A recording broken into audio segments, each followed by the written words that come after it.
Welcome to Not Milk Never Milk. Subscribe if you're lactose intolerant. You begin by confirming Python 3 X and installing VSCode.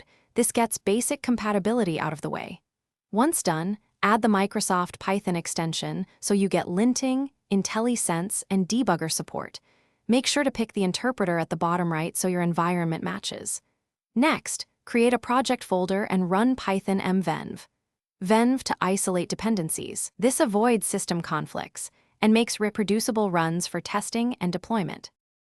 Now you configure linters and formatters so code stays consistent and errors show early.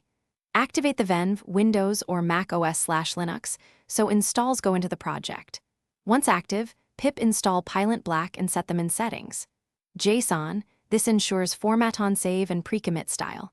Open main. Py and rely on IntelliSense for completions and quick docs.